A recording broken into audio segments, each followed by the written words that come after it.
সবকিছু মিলে লেজে গোবরে অবস্থায় ইউনূস শিবির এখন আতঙ্কের ভিতরে আছেন। যে কোনো সময়ে অনাকাঙ্ক্ষিত একটি ভয়ঙ্কর পরিস্থিতি দৃশ্যমান হওয়ার জন্য ইউনূস সাহেব যে ক্লান্ত, তিনি এটাকে ছেড়ে চলে যেতে চাচ্ছেন, এ বিষয়টা একাধিক উপদেষ্টা বলেছেন। অন্তত 5 জন উপদেষ্টা বলেছেন যে আমাদেরকে এখান থেকে রিলিজ করা হোক, যেটা ইউনূস সাহেব অতীতে বলেছিলেন যে আমার বেশ কয়েকজন কলিগ তারা বলছেন যে আমাদের পোষাচ্ছে না, আমরা চলে যেতে চাই। এর ভিতরে একজন তো শিক্ষা উপদেষ্টা, তিনি বিদায় নিয়েছেন। নির্বাচন কমিশনের দায়িত্বে যারা আছেন তাদের ভিতর 3 জন কমিশনারের পারিবারিক সূত্র অত্যন্ত ঘনিষ্ঠ পরিবেশকে জানিয়েছেন যে কেএম নুরুল হুদার যে পরিণতি হয়েছিল, এই পরিণতি আমাদের জন্য হতে পারে, আমরা এখানে দায়িত্ব পালন করতে চাচ্ছি না। তারা কি অজুহাতে সরে যাবেন এজন্য তারা পথ খুলছেন। এমনকি চিফ ইলেকশন কমিশনারের অত্যন্ত ঘনিষ্ঠ একটি সূত্র জানিয়েছে যে তিনি যতই বলুন না কেন আমি ভয় পাচ্ছি না, আমি ভয় পাচ্ছি না, বারবার এই ভয় পাচ্ছি না বলার ভিতর থেকে প্রকাশ হচ্ছে যে আসলে তিনিও ভয় পেয়ে যাচ্ছেন। দুর্নীতি দমন কমিশনে যারা দায়িত্ব পালন করছেন তাদেরকে তড়িঘড়ি করে শেখ হাসিনা, তার পরিবার এবং তাদের ঘনিষ্ঠজনদের বিরুদ্ধে একের পর এক মামলা দিতে বলা হয়েছে। এমনকি মামলার প্রাথমিক যে অনুসন্ধান, সেই অনুসন্ধানে উল্লেখযোগ্য কোনো ম্যাটেরিয়াল না পাওয়া সত্ত্বেও মামলা করতে বলা হয়েছে। বাংলাদেশের সমস্ত জেলার আওয়ামী লীগ এবং আওয়ামী লীগের সহযোগী সংগঠনের নেতাদের বিরুদ্ধে মামলা করতে প্রচন্ড চাপ সৃষ্টি করা হচ্ছে। এখন এফআইআর করতে গিয়ে কিছু কথা তো বলতে হবে যে এই তথ্যপত্র পাওয়া গেছে যার ফলে তাদের বিরুদ্ধে মামলা করলাম। সেই তথ্যপত্র সংগ্রহ করার যে সময়, সে সময়টাও তাদের দেয়া হচ্ছে না। ফলে একাধিক কমিশনার তাদের পারিবারিক ঘনিষ্ঠ সূত্রকে বলছেন যে কোথায় এসে পড়লাম, আমরা তো এখান থেকে সরেও যেতে পারছি না, অথচ মামলা নিতে প্রেসার করা হচ্ছে। এই রকম পরিস্থিতির ভিতরে প্রচন্ডভাবে ইউনূস শিবিরে প্রচন্ডভাবে হতাশা নেমে আসছে এবং একে অপরকে অভিযুক্ত করছেন যে অভিযোগের কারণে ইউনূস সম্মিলিতভাবে কোনো সাফল্য তো নেই, ব্যর্থতা নিয়ে কিভাবে বিদায় নেবেন সে বিষয়টা নিয়েও নাকি তিনি অত্যন্ত ক্লোজ ডোরে তার পারিবারিক এবং তার গ্রামীণ ব্যাংক সিন্ডিকেটের সঙ্গে যারা জড়িত এবং তার বিদেশি বন্ধুদের সঙ্গে নাকি আলাপ আলোচনা করছেন যে কিভাবে তিনি একটা সেফ এক্সিটে চলে যেতে পারেন। অন্যদিকে তাকে নির্বাচন যে কোনো মূল্যে করে চলে যেতে হবে, এভাবে চাপ সৃষ্টি করা হচ্ছে। আবার জামাত ইসলামী এবং এনসিপি সহ এই ঘরানার যারা, তারা বলছেন যে কোনোভাবেই আপনি নির্বাচন দিতে যাবেন না, কারণ আমরা এখনো গুছিয়ে উঠতে পারিনি। ইউনূস অসতর্ক অবস্থায় বিদেশে এক সাংবাদিককে বলেই ফেলছিলেন যে আমার নিয়োগকর্তা যারা ছাত্ররা, তারা তো একটা দল করেছে, তাদের গুছিয়ে উঠতে প্রতিটি জেলায় জেলায় কাজ করতে তো আমার সময় দিতে হবে। এবং সেই সময় দিতে গিয়ে তিনি চরম বিতর্কে পড়েছেন। অর্থাৎ তাদের যে একটা প্রচন্ড জনপ্রিয়তা ছিল, এরকম একটা ধারণা ইউনূসের কাছে ছিল। এখন তিনি দেখছেন যে সাজোয়া যান আর্মির, বিজিবি, র্যাব, পুলিশ, সরকারি প্রতিষ্ঠানকে কাজে লাগানো, হোটেলকে রিজার্ভ করে দেওয়া, এমনকি বিদ্যুৎ উৎপাদনকারী প্রতিষ্ঠানকে সমস্ত বিদ্যুৎ তাদের সমাবেশে দেওয়ার কথা, স্কুলকে ছুটি দেওয়ানো, বিভিন্নভাবে তিনি এদেরকে প্রোভাইড করার যে চেষ্টা করছেন, তারপরেও কোনো সাড়া আসছে না। গোপালগঞ্জে প্রচন্ড প্রতিরোধের মুখে পড়া, কক্সবাজারের চকরিয়ায় সেখানে ভয়ঙ্কর অবস্থার ভিতরে পড়া, গাজীপুরে হাসানাত আব্দুল্লাহ আহত হওয়া, চট্টগ্রামে মঞ্চে বোতল ছুঁড়ে মারার মতো ঘটনা, বিভিন্নভাবে তাদের সঙ্গে আর যে কেউ আসছেন না এবং ছাত্র যে উত্তাল ক্ষোভ, সেই ক্ষোভের মুখোমুখি হতে ওই সময়ের আন্দোলনের যে সার্জিস, আসিফ মাহমুদ, সজীব ভুইয়া, হাসনাত আব্দুল্লাহরা সেখানেও যেতে সাহস পাচ্ছেন না। অর্থাৎ তাদের চেয়েও অনেক বেশি ছাত্ররা সুসংগঠিত হয়েছে এবং যাদের নিয়ে তারা আন্দোলন করেছিলেন তাদের অনেকেই তাদের শিবির ছেড়ে চলে গেছেন এবং প্রকাশ্যে তাদের সমালোচনা করছেন। যেমন উমামা ফাতেমা সহ আরো অনেকেই, চিত্র জগতের বাঁধন সহ অনেকেই তাদের ছেড়ে চলে গেছেন এবং প্রকাশ্যে তারা বিভিন্ন রকম ইন্টারভিউ দিচ্ছেন। ফলে সামগ্রিকভাবে ইউনূস শিবিরে প্রচন্ড হতাশা, তাদের ভিতরে ছেড়ে দিয়ে কিভাবে পরিত্রাণ পাবেন সে পথ তারা দেখছেন না। আবার নির্বিঘ্নে নির্বাচন করে উঠতে পারবেন এমন অবস্থাও না। আওয়ামী লীগের সারা দেশে যে উত্তাল একটা প্রতিরোধ শুরু হয়ে গেছে, আওয়ামী লীগ শুধু না, যারা আওয়ামী লীগ করেন না তারাও অর্থনৈতিক দুরবস্থার কারণে, দেশে বেকারত্ব বেড়ে যাওয়ার কারণে, মুদ্রাস্ফীতি বেড়ে যাওয়ার কারণে সবকিছু মিলে শিল্প সেক্টরের গুরুত্বপূর্ণ ব্যক্তি একে আজাদ বলছেন 40 বছরে তিনি এমন দুরবস্থার ভিতরে পড়েন নাই। এটা তার কথাই শুধু না, ব্যবসায়ী কমিউনিটির কথা।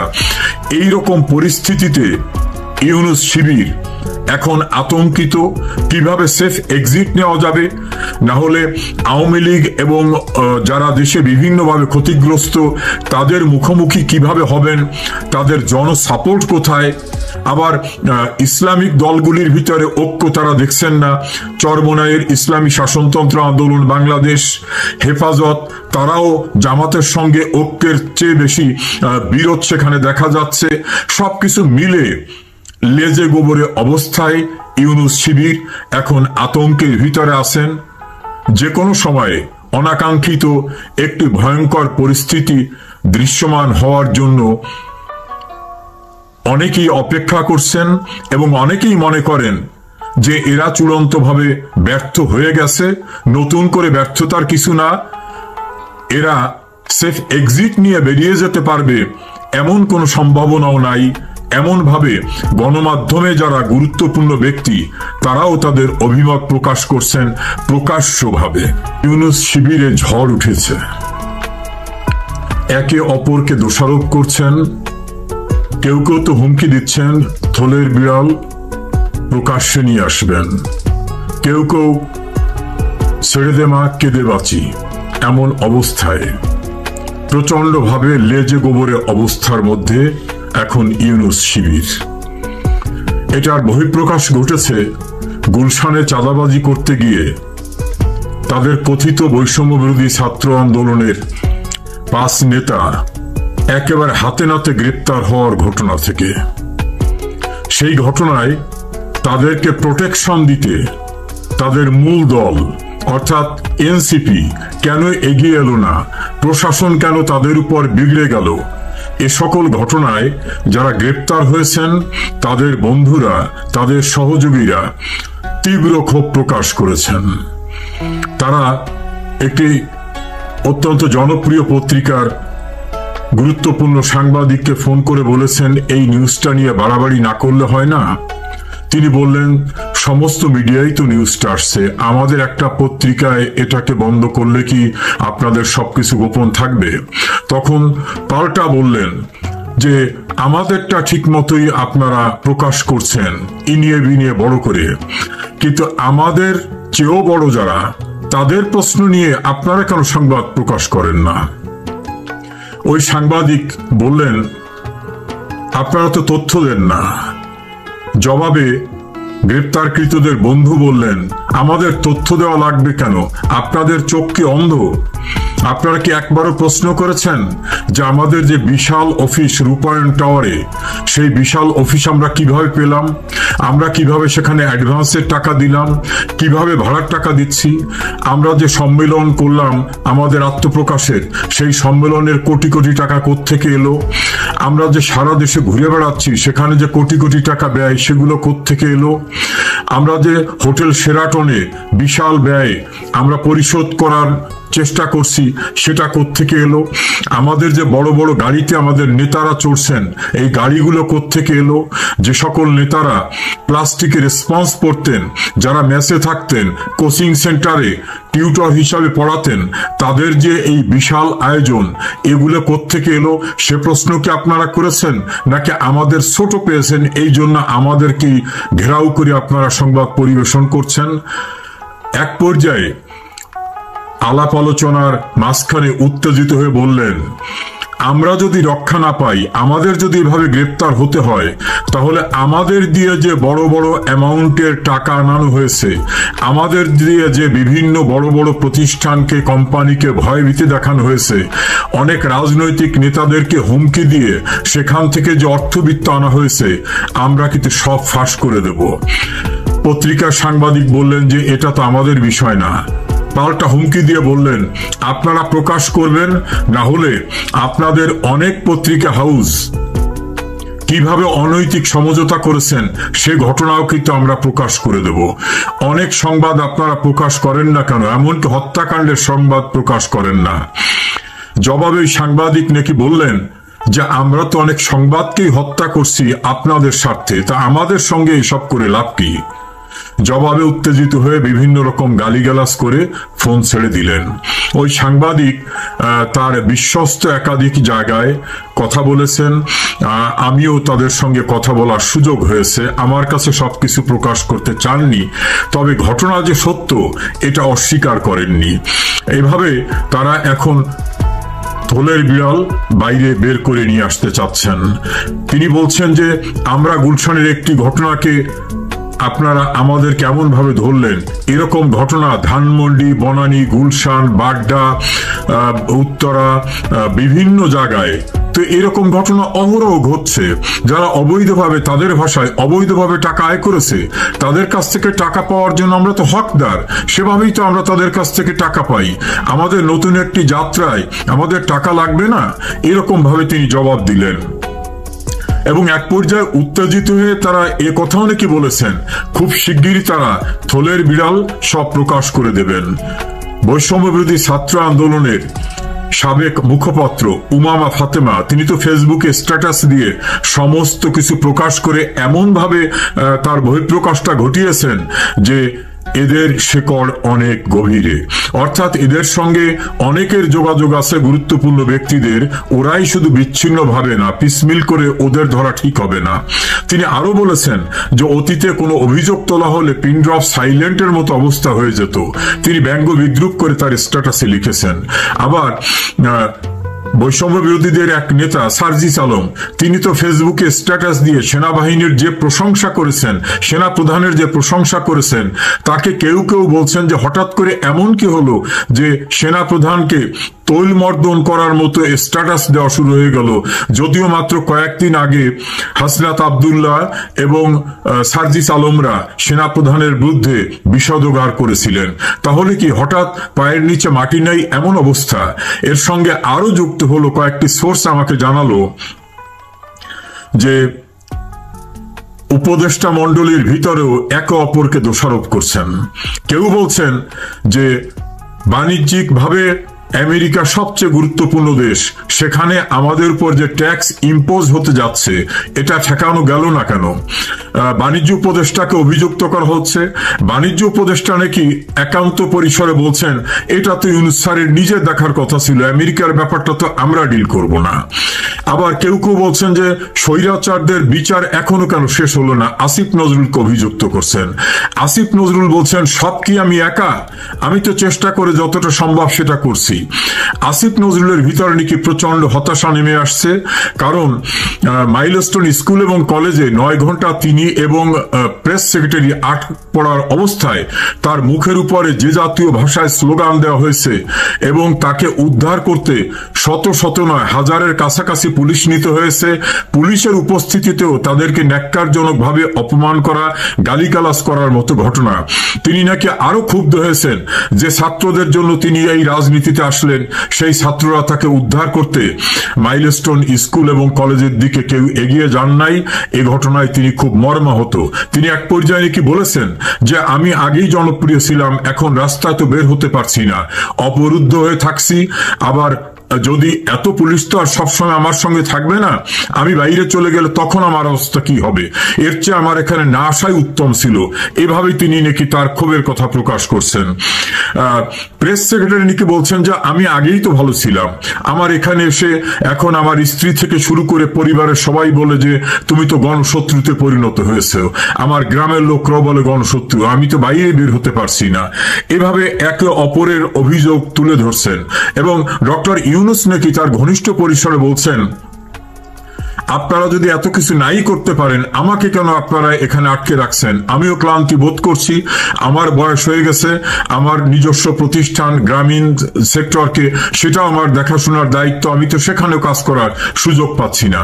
ঐক্যমত কমিশনে যারা আমেরিকা সহ অন্য দেশ থেকে এসেছেন, তারাও নাকি ডক্টর ইউনূসের সঙ্গে একান্ত আলোচনায় এবং নিজেদের ভিতর আলোচনায় বলছেন আমাদের এই সব পরিশ্রম জলে চলে যাচ্ছে, কিছুই হবে না, আমরা যত সংস্কারের প্রস্তাব করছি এটা যারা ক্ষমতায় আসবে তারা এটা বাস্তবায়ন করবে কি করবে না সেটা আমরা জানি না। তাছাড়া ঐক্যমতে কেউ পৌঁছাতে পারছে না। বিএনপি সবচেয়ে বড় স্টেক হোল্ডার, জামাত দ্বিতীয় স্টেক হোল্ডার, তারাও আমাদের সঙ্গে একমত পোষণ করছেন না। এমন কথাও তারা বলছেন যারা একমত পোষণ করছেন তারা তো ছোট ছোট পার্টি, তারা ইউনিয়ন উপজেলা পর্যায়ে নির্বাচন করেও দাঁড়াতে পারবে এমন অবস্থা তাদের নাই। তো তাদের মতামতের সঙ্গে কি যায় আসে? দেশের পণ্ডিত ব্যক্তি যারা, বিশেষ করে লিগাল সেক্টরে ডক্টর কামাল হোসেন, আমিরুল ইসলাম সহ স্বাধীন মালিক, অন্যান্য যারা, তারাও নাকি কেউ কোনো সহযোগিতা করতেছেন না এবং তারা হুমকি দিয়ে বলতেছেন যে সংবিধান সংস্কারের যদি চেষ্টা করা হয় তারা প্রতিরোধ করবেন। ফলে ঐক্যমত কমিশনে যারা বিভিন্ন সাব কমিটিতে দায়িত্ব পালন করেছেন তাদের ভিতরে হতাশা নেমে আসছে। আবার জুডিশিয়ারির দিক তাকিয়ে কেউ কেউ হতাশা ব্যক্ত করছেন যে কোনো কিছুই তো সেখানে হচ্ছে না। এভাবে আরেকটা ঐক্যমত কমিশনের ভিতরে ক্লোজ ডোরে আলোচনা হয়েছে যে এই সরকার কেন গণমাধ্যম ব্যক্তিদের সঙ্গে রাখতে পারল না। তারা বিশেষভাবে উল্লেখ করেছেন সাংবাদিক এম এ আজিজ, তৃতীয় মাত্রা খ্যাত জিল্লুর রহমান, মাসুদ কামাল এবং মঞ্জুর ইসলাম পান্না সহ আরো বেশ কিছু সাংবাদিকের নাম বলছেন। তার ভিতরে উল্লেখযোগ্য মানব জমিনের সম্পাদক মতিউর রহমান চৌধুরী, প্রথম আলো এবং ডেইলি স্টারের সম্পাদক দ্বয় এবং আরো অনেক গুরুত্বপূর্ণ সাংবাদিকদের কথা বলছেন যে তারাও কেন পক্ষে থাকলো না। কেউ কেউ অভিযুক্ত করছেন এই সরকার আমলে বিভিন্ন দূতাবাসে যাদের প্রেস মিনিস্টার নিয়োগ করা হয়েছে সেই সব জায়গায় যাদের নিয়োগ করা হয়েছে তারা কি সার্ভিসটা দিচ্ছেন, তারাও তো কোনো আমাদের কোনো ফ্রুটফুল রেজাল্ট দিতে পারছেন না। তাহলে দেশের ভিতরে যারা আছেন, মোস্তফা ফিরোজ, তিনি তীব্র আওয়ামী বিরোধী, তিনিও খুব জোরালো কণ্ঠে এই সরকারের সমালোচনা করছেন এবং আজকে তিনি তার একটা ভিউজে বলছেন যে 100 জন সাধারণ মানুষকে জিজ্ঞাসা করা হলেও এই 100 জনই বলবে জুলাই অভ্যুত্থানের ছাত্র নেতাদের ভাবমূর্তি শেষ হয়ে গেছে, এদের পক্ষে কেউ নাই এবং এরা যা করছে তাদের পক্ষে থাকার মতো অবস্থা নেই। এভাবে তারা কথা বলছেন এবং চূড়ান্ত ব্যর্থ মনে করছেন তারা এই সরকারকে। ফলে যেহেতু এই সরকার ব্যর্থ এবং এই সরকারের যেহেতু নির্বাচন করার কোন ধরনের আগ্রহ দেখা যাচ্ছে না, সেখানে এমন কথাও হয়েছে যে হয়তো একটি তড়িঘড়ি করে, যেহেতু একটি এই সরকারের উপরে নানামুখী চাপ তৈরি হয়েছে, বিশেষ করে জনগণের মধ্য থেকে, বাংলাদেশের সাধারণ জনগণের মধ্য থেকে একটা প্রচন্ড চাপ তৈরি হয়েছে এই সরকারের উপর তাদের ব্যর্থতার কারণে। সেই কারণে হয়তো এই সরকার এখন একটি তড়িঘড়ি করে নির্বাচনের ডেট দিতে পারে। কিন্তু আওয়ামী লীগের বর্তমান নেতৃত্ব মনে করে যে এই সরকারের অধীনে কোন ধরনের নির্বাচন আগামীতে সুষ্ঠু হওয়ার তো কারণই নেই এবং সেইখানে এই নির্বাচন আসলে দেশের কোনো মঙ্গল আনবে না, নির্বাচন অনুষ্ঠিত হবে না। তারপরেও যদি কোনো সেই এটাকে কি বলবো আপনাকে প্রমোশনের নির্বাচন যদি করতে চায় সেটাকে ঠেকানোর ব্যাপারে তারা নীতিগতভাবে ঐক্যমতে এসছেন এবং তারা মনে করছেন এই সরকারকে আসলে আর ক্ষমতায় থাকার তারা নৈতিক অধিকার হারিয়ে ফেলেছেন। ফলে এই সরকার বিরোধী একটি তীব্র গণ আন্দোলন গড়ে তোলার ব্যাপারে একেবারে ঐক্যবদ্ধভাবে আওয়ামী লীগ, বাংলাদেশের অন্যান্য তাদের সমমনা অন্যান্য দল সহ, এবং সেটি আগের 14 দল কেন্দ্রিক শুধু তাই না, অন্যান্য দল সহ একটি বড় ধরনের গণ আন্দোলনের ব্যাপারে তারা নীতিগতভাবে একমত হয়েছেন। এই স্ট্র্যাটেজিক জায়গাতে এটি হচ্ছে একটি সরকার বিরোধী আন্দোলন, অর্থাৎ এই ইউনূসের পতন আন্দোলন, ইউনূস সরকারের পতন আন্দোলনের ব্যাপারে তারা একটা জায়গায় ঐক্যমতে এসছেন। এবং এই সঙ্গে এই স্ট্র্যাটেজিক জায়গায় তারা আরো একটা কথা যেটা নীতিগতভাবে ঐক্যমতে এসছেন, আমরা যদি এই স্ট্র্যাটেজিক জায়গাতে স্ট্র্যাটেজিক যে প্ল্যানিং সেইখানকার ক্ষেত্রে যদি বলি, স্ট্র্যাটেজিক প্ল্যানিং এর মধ্যে একটি হচ্ছে গণ আন্দোলন গড়ে তোলা, সেকেন্ড হচ্ছে আন্তর্জাতিক ভাবে বিভিন্ন সংস্থা, বিভিন্ন দেশ, সেই সমস্ত জায়গাতে এই সরকারের যেই সমস্ত মানবাধিকার ইতিমধ্যে লঙ্ঘন করেছে, এই সরকারের আমলে যে গণমাধ্যম বলতে আসলে বাংলাদেশে এখন কিছু নেই, এই সরকারের আমলে আইন শৃঙ্খলা বলে যে কিছু নেই, এই সরকারের আমলে যে বিচার ব্যবস্থা একেবারেই ভেঙে পড়েছে, এই পুরো বিষয়গুলো আন্তর্জাতিক ভাবে তুলে ধরার জন্য সেখানে একটি নীতিগত সিদ্ধান্ত গ্রহণ করা হয়েছে। এবং সেই ব্যাপারে যদ্দূর শুনেছি যে কিছু সুনির্দিষ্ট টাস্কও দেওয়া হয়েছে। এর মধ্যে অগ্রাধিকার ভিত্তিতে সম্প্রতি ঘটে যাওয়া গোপালগঞ্জের ঘটনাটাকে সামনে আনা হয়েছে। গোপালগঞ্জে যে সেনাবাহিনীর গুলি সহ সেখানে যে ভয়ঙ্কর ঘটনা ঘটে গেছে, 144 ধারা এবং কারফিউ চালু করে যে রকম ভাবে নিপীড়ন চালানো হয়েছে, যে চরম মানবাধিকার লঙ্ঘন হয়েছে, সেটি বিশ্ববাসীর কাছে এবং পৃথিবীর অন্যান্য দেশ, প্রভাবশালী দেশ সহ নানা বলয়ের দেশ এবং সংস্থার কাছে তুলে ধরার ব্যাপারে, কার্যকর ভাবে তুলে ধরার ব্যাপারে সিদ্ধান্ত হয়েছে। এটি গেল আপনার স্ট্র্যাটেজিক জায়গাতে। অর্থাৎ এইটাকে যদি আমরা এইভাবে বলি যে এই সরকারের ব্যর্থতার জন্য স্ট্র্যাটেজিক প্ল্যানিং হচ্ছে সরকার পতনের আন্দোলন গড়ে তোলা, স্ট্র্যাটেজিক প্ল্যানিং 2 হচ্ছে সমান্তরাল ভাবে আন্তর্জাতিক অঙ্গনে এই সরকারের ব্যর্থতা গুলো গড়ে তোলা। ও আরেকটি বিষয়কে প্রায়োরিটি দিয়েছে গোপালগঞ্জের পাশাপাশি, যে দেশে এই সরকার এসে একের পর এক জঙ্গিদেরকে ছেড়ে দিয়েছে এবং জঙ্গিবাদী চর্চাকে যে তারা প্রশ্রয় দিচ্ছে এবং দেশে যে আবার নতুন করে জঙ্গিরা ঐক্যবদ্ধ হচ্ছে, এবং এই সঙ্গে স্পেশালি পাকিস্তানের যারা জঙ্গি আছে এবং আইএস এর যারা জঙ্গি আছে তাদের সঙ্গে যে বাংলাদেশের জঙ্গিদের একটি যোগ সাদৃশ্যের জায়গা তৈরি হয়েছে, সেই বিষয়গুলো নিয়েও খোলামেলা কথা হয়েছে এবং সেগুলো আন্তর্জাতিক পরিমণ্ডলে তুলে ধরার জন্য নেতা কর্মীদেরকে প্ল্যান করতে বলা হয়েছে। দ্বিতীয়ত হচ্ছে আপনার অর্গানাইজেশনাল প্ল্যানিং। আমি তো এটা বললাম স্ট্র্যাটেজিক প্ল্যানিং। অর্গানাইজেশনাল প্ল্যানিং এর ক্ষেত্রে যে জায়গাটাকে গুরুত্ব দেওয়া হয়েছে 1 নম্বরে, সেটা হচ্ছে internal leadership, quote and quote. তো ইন্টারনাল লিডারশিপের ক্ষেত্রে তাহলে তখনই প্রশ্ন আসে যে এই লিডারশিপের ক্ষেত্রে কি তাহলে আওয়ামী লীগকে নতুন ভাবে সাজানোর উদ্যোগ নেওয়া হচ্ছে কিনা, আওয়ামী লীগকে পুনর্গঠন করা হচ্ছে কিনা, নেতৃত্বকে পুনর্গঠন করা, নেতৃত্বের বিশেষ করে শীর্ষ নেতৃত্বে কোনো ধরনের পরিবর্তন আসছে কিনা, ইনক্লুডিং দলের প্রধান শেখ হাসিনা রাজনীতিতে সক্রিয় থাকছেন কি থাকছেন না, এরকম একটি বিষয় আছে। এই জায়গাতে আপনাকে একটু এতটুকু জেনে রাখি, আমার এর চেয়ে বেশি এই মুহূর্তে আমি বলতে চাচ্ছি না বা বলতে পারবো না। শুধু এতটুকু বলি যে আওয়ামী লীগের দলীয় প্রধান নিজের ডিজায়ার প্রকাশ করেছেন যে উনি দলের প্রধান হিসেবে আর থাকতে চান না, এটি ওনার ডিজায়ার হিসেবে বলেছেন এবং বিকল্প নেতৃত্ব খোঁজার কথা বলেছেন। সেটি স্বভাবতই, এটা আপনি ধারণা করতে পারেন, যারা সেখানে উপস্থিত ছিলেন কেউই সেটা এগ্রি করেনি যে উনার এই মুহূর্তে দলীয় প্রধান থেকে সরে দাঁড়ানোর জায়গাটা। কারণ তারা যুক্তিও দিয়েছে যে তৃণমূলের আশা ভরসার স্থল হচ্ছেন উনি, সুতরাং এটা তৃণমূলে গ্রহণ করবে না, তৃণমূলের মধ্যে ব্যাপক রিপার্কেশন হবে, হতাশ হবে কর্মীরা। এবং সেই সময় উনি ওনার জায়গা থেকে বেশ কিছু যুক্তি দিয়েছেন, সেই সমস্ত যুক্তি ওনার ডিজায়ারের পক্ষে। সেই যুক্তির ক্ষেত্রে সরাসরি খণ্ডন করেন নাই, তখন তখন ওই নেতৃবৃন্দের কাছ থেকেই তার পরিবারের সদস্যদেরকেই উত্তরাধিকার হিসেবে আনবেন কিনা সেই বিষয়টা নিয়ে কথা হয়েছে।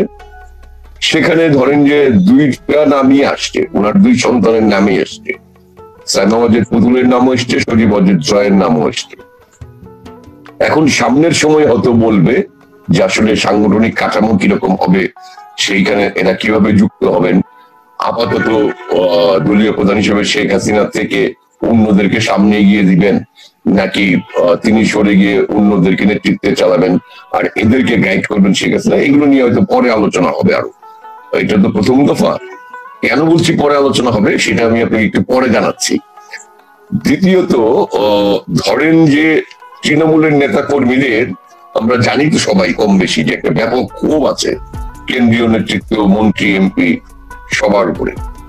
এটিও কম বেশি ওইখানকার উপস্থিত একাধিক নেতা কর্মীরা এটাও বলেছেন, ওনাকে সরাসরি জানিয়েছেন।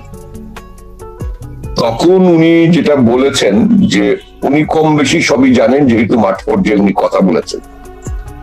সম্ভবত গত 25শে জুলাই পর্যন্ত প্রায় 54টা বা 58টা সাংগঠনিক জেলার সঙ্গে দলীয় প্রধান সরাসরি কথা বলেছেন বলে তাদেরকে জানানো হয়েছে। ফলে তিনি আওয়ামী লীগের মাঠের অবস্থাটা খুব ভালোভাবে জানেন, ফলে নেতা কর্মীদের মনোভাবটা খুব ভালোভাবে তিনি জানেন। সেই জায়গাটাই বলা হয়েছে যে সামনে যদি নির্বাচন হয়েই যায়, নতুন কোন সরকার পতন হওয়ার পরে যদি অন্য কোনো ব্যবস্থাপনার মধ্য দিয়ে নতুন নির্বাচনী একটি পটভূমি তৈরি হয়, সেই ক্ষেত্রে এখনই এই যে নানা সময় নানা রকম কথা যে প্রচার হয়েছিল যে অনেককে ব্ল্যাকলিস্ট করা হয়েছে বা অনেকের বিরুদ্ধে রাগ ক্ষোভ আছে, তাদের কাউকেই এই মুহূর্তেই দল থেকে অপসারণ করা হবে না। কিন্তু এদের প্রত্যেকের আমলনামাই ওনার কাছে রয়েছে, আবার তৃণমূলের আকাঙ্ক্ষাটাও ওনার কাছে রয়েছে। ফলে ভবিষ্যতেই অর্থাৎ আগামী নির্বাচনের মধ্যে সাংগঠনিক দায়িত্বের ক্ষেত্রে খুব বড় পরিবর্তন আসবে না, এইটা মোটামুটি উনি ক্লিয়ার করেছেন।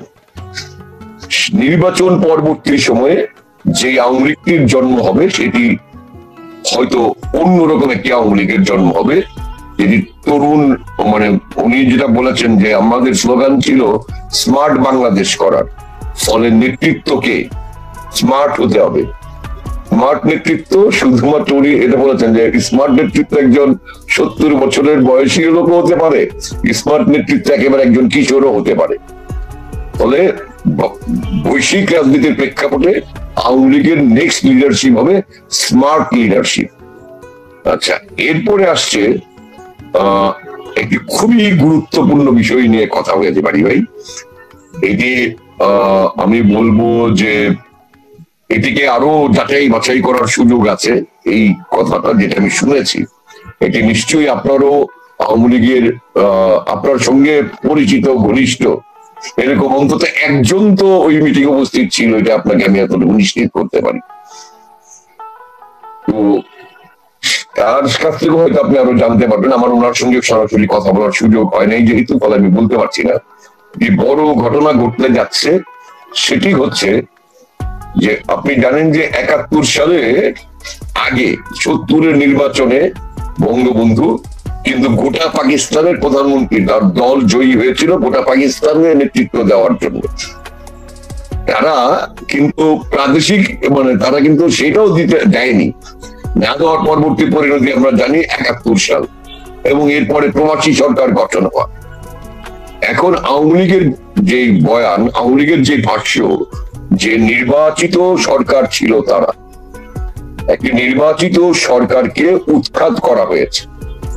ফলে এখন আবার নতুন ভাবে তারা এই 10 মাস নানা কিছুর মধ্যে দিয়ে গেছে।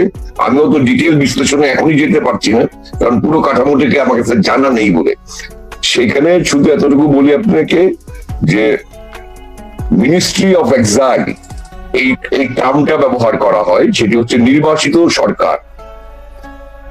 ফলে আওয়ামী লীগ খুব সম্ভবত একটি নির্বাচিত সরকার প্রতিষ্ঠা করতে যাচ্ছে। এবং যখন এই ধরনের সরকার হয়, পৃথিবীর বহু দেশে এটি কিন্তু আছে, সেখানে কিন্তু তারা নানা রকম কাজ করতে হবে। আমাদের পাশের দেশ মিয়ানমার, আপনি জানেন যে মিয়ানমারের কিন্তু এখন নির্বাচিত সরকার রয়েছেন, যারা আন্দোলন করছেন একটি নির্বাচিত সরকার কিন্তু তাদের রয়েছে। থাইল্যান্ড কেন্দ্রিক তারা কাজ করেন, অং সান সু চি সহ তার আরো যে 4 পার্টি এলাই যে তাদের আছে, সেই এলাইয়ের পক্ষ থেকে। দালাই লামার কথা তো আপনি জানেনই। ফলে এটি আমার কাছে মনে হয়েছে বাংলাদেশের রাজনীতির জন্য একটি বড় টার্নিং পয়েন্ট হয়ে উঠবে, বড় ধরনের টার্নিং পয়েন্ট আমার কাছে মনে হচ্ছে একজন সংবাদকর্মী হিসেবে, যদি একটি নির্বাচিত সরকার প্রস্তুতি নিয়ে সেটা যদি ডিক্লেয়ার করা হয় খুব শীঘ্রই। এইরকম কিছু আলাপ আলোচনা হয়েছে।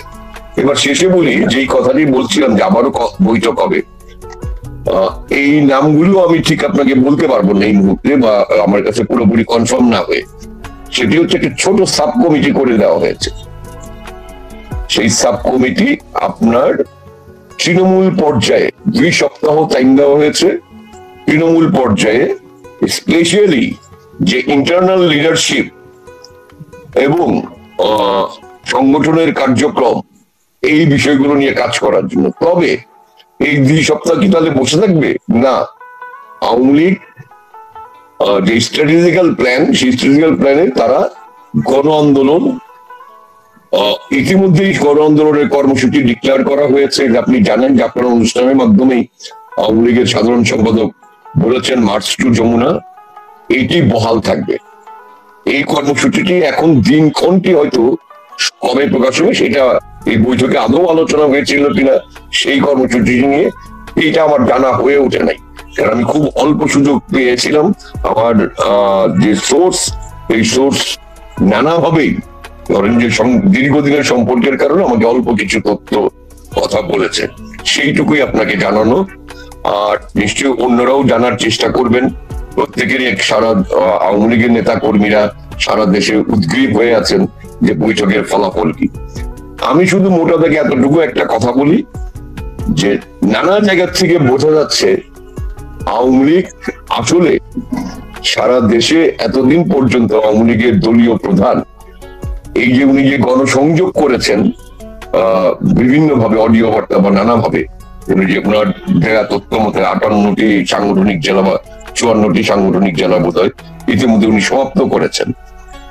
ফলে আওয়ামী লীগের কিন্তু গণ আন্দোলন করার পটভূমিটি তার দলীয় নেতা কর্মীর মাধ্যমে সে কিন্তু তৈরি করে ফেলেছে। ফলে আওয়ামী লীগ যেই ধরনের আন্দোলনকে, আওয়ামী লীগকে তো আমি আপনি মাঠে কাজ করতে গিয়ে দীর্ঘদিন বিরোধী দল হিসেবেই পেয়েছি, গত 15 বছর কথা যদি বাদ দেই।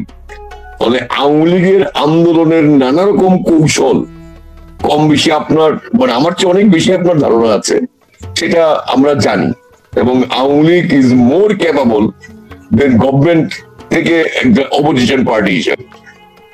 সো আমার মনে হচ্ছে সিমটমে যে হয়তো সহসাই আমরা আওয়ামী লীগের ডাকে বড় ধরনের গণ আন্দোলনের জায়গা টের পাচ্ছি। আর এমনি কিন্তু বাংলাদেশের মানুষ অতিষ্ঠ হয়ে আছে, বাংলাদেশের মানুষ আন্দোলন সংগ্রামের জন্য রেডি হয়ে আছে। বাট আওয়ামী লীগের লিডারশিপ থেকে সরাসরি যে অর্থে আমরা বলি যে আন্দোলনের ডাক, কোড অ্যান্ড কোড, তো সেই ধরনের ডাকের জায়গাটা কিন্তু হয় না। একটা কর্মসূচি দিয়ে দেওয়া আছে জেনারেল সেক্রেটারির পক্ষ থেকে আপনার প্রোগ্রামের মাধ্যমে।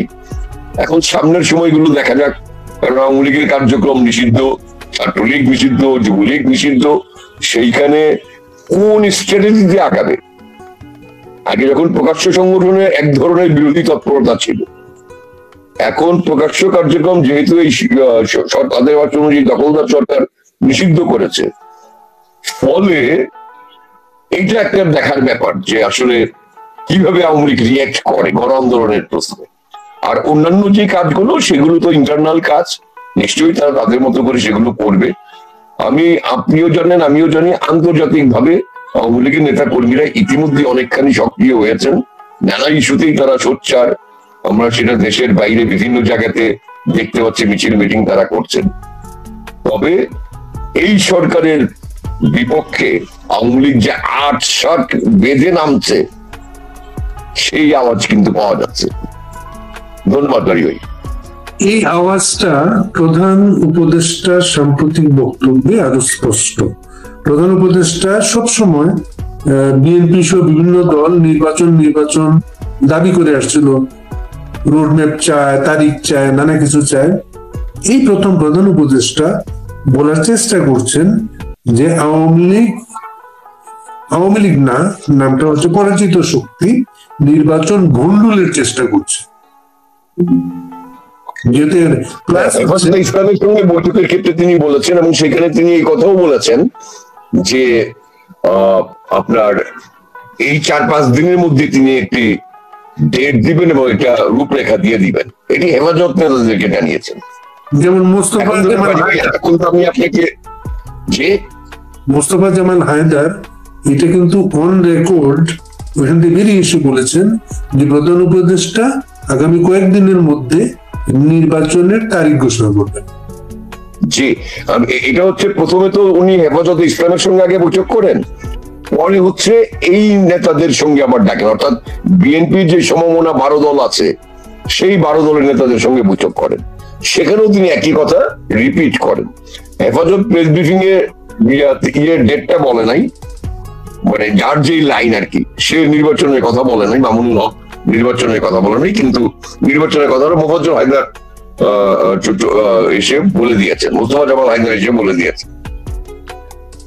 এর বাইরেও আগে থেকেই শোনা যাচ্ছিল যে এই জুলাইয়ের শেষ সপ্তাহে বা আগস্টের প্রথম সপ্তাহে সম্ভবত তিনি একটি জাতির উদ্দেশ্যে ভাষণ দিবেন।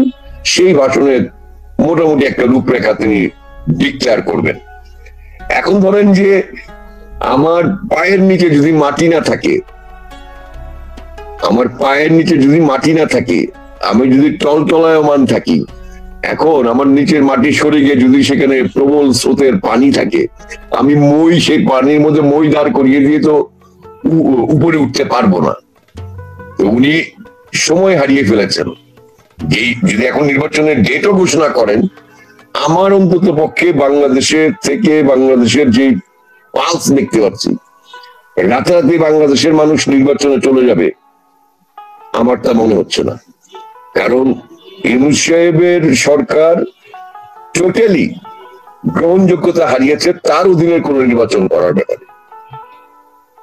আর গোপালগঞ্জ ইস্যুর কারণে যেহেতু নির্বাচন কমিশনারের সন্তান ওই যশোরের সেনা অফিসার, এবং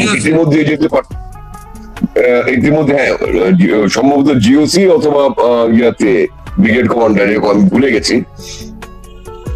ফলে ওনার যে ভূমিকা ছিল গোপালগঞ্জে, সেই ভূমিকার থেকে প্রধান নির্বাচন কমিশনার নিজেও এখন কিন্তু আর ফ্রেশ থাকলেন না, দল নিরপেক্ষ থাকলেন না। ফলে যে জায়গাটা হচ্ছে যে এরা যদি নির্বাচনের উদ্যোগ গ্রহণ করে, ধরেন যে আমি ধরে নিচ্ছি যে মাইনাস আওয়ামী লীগই তারা নির্বাচনের উদ্যোগ নিল, সেই নির্বাচনটাও তারা করতে পারবে না। কারণ এখন যে এক্সিস্টেন্স যারা আছেন, মাইনাস আওয়ামী লীগ যারা আছেন, তারাই এদের অধীনে নিরপেক্ষ নির্বাচন হবে বলে মনে করে না। ইতিমধ্যে সিবিবি ব্যাপারে মুখ খুলেছে, ইতিমধ্যে বাসদ ব্যাপারে মুখ খুলেছে। আমাদের গণমাধ্যমগুলি তো এই সমস্ত দলগুলিকে করে না, ইতিমধ্যে বেশ কয়েকবার ওয়াকআউটও করা হয়েছে, তারা ওয়াকআউটও করেছে তাদের এই সমস্ত স্পষ্ট অবস্থান দিয়ে। এবং আমি যতদূর জানি কমিউনিস্ট পার্টি প্রথমে, তারপরে বাসদ ওয়াকআউট করেছে প্রধান উপদেষ্টাকে স্ট্রেট তার মুখের উপর বলে যে আপনি নিরপেক্ষতা হারিয়েছেন, এবং উল্লেখ করে করে করে করে বলেছে যে আপনি এনসিপি কে প্রোটোকল দিচ্ছেন, আমাকে দিচ্ছেন, বিএনপি কে দিচ্ছেন, জামাতকে দিচ্ছেন, তা তো দিচ্ছেন না, আপনি কেন তাকে প্রোটোকল দিচ্ছেন? কারণ আপনার দল, এটা আপনি মুখ ফুটে বলে ফেলেন আপনার দল, তাই তো হয়ে যায়। এইভাবে বলা হয়েছে নাকি? এখন ধরেন রিয়েলিটিটা যেটা দাঁড়িয়েছে, আমি শুধু এতটুকু বলি যে সামনের রাজনীতির মাঠ আমি অন্তত পক্ষে উত্তপ্ত দেখতে পাচ্ছি, সেটা সব দিক থেকেই।